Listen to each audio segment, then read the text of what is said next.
দেশের বিচারিক ইতিহাসে প্রথমবারের মতো মাত্র ২৯ কার্যদিবসে শিশু ধর্ষণের রায়ে ফাঁসির আদেশ দিয়েছেন আদালত। মেহেরপুরে পঞ্চম শ্রেণীর এক শিশুকে ধর্ষণের ঘটনায় শাকিল হোসেন নামে এক যুবককে ফাঁসির আদেশ দিয়েছেন আদালত। একই সঙ্গে তাকে ৩ লাখ টাকা জরিমানাও করা হয়েছে। মাত্র ২৯ কার্যদিবসে সশরীর ও ভার্চুয়াল ভিডিও কলের মাধ্যমে বিচার প্রক্রিয়া সম্পন্ন করে ঐতিহাসিক এই রায় ঘোষণা করা হলো।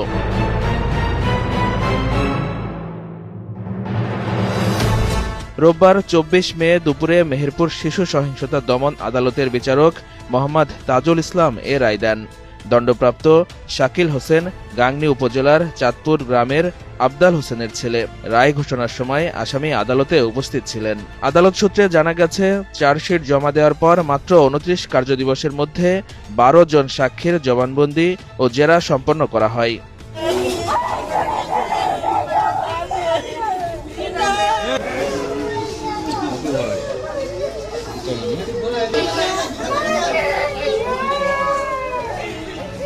প্রথম থেকে আশা করেছিলাম যেন এরকম বিচারই আমরা আইনের মাধ্যমে পাই।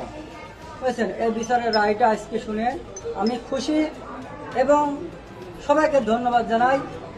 আমি খুবই সন্তুষ্ট। আর বাদ বাকি বাংলাদেশ জমিনে যেসব মেয়ে এইভাবে ধর্ষিত হচ্ছে, অত্যাচারিত হচ্ছে, কিন্তু সবাই যেন এইভাবে ন্যায় বিচার ফিরে পায়, এই আশা ঘটনা আর না ঘটার কোনো ছেলে সাহস না পায়।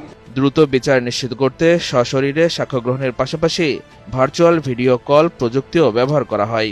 শুনানি, সাক্ষ্য প্রমাণ ও মেডিকেল রিপোর্টে অভিযোগ সন্দেহাতীতভাবে প্রমাণিত হয়। আদালত এই দৃষ্টান্তমূলক রায় দেন।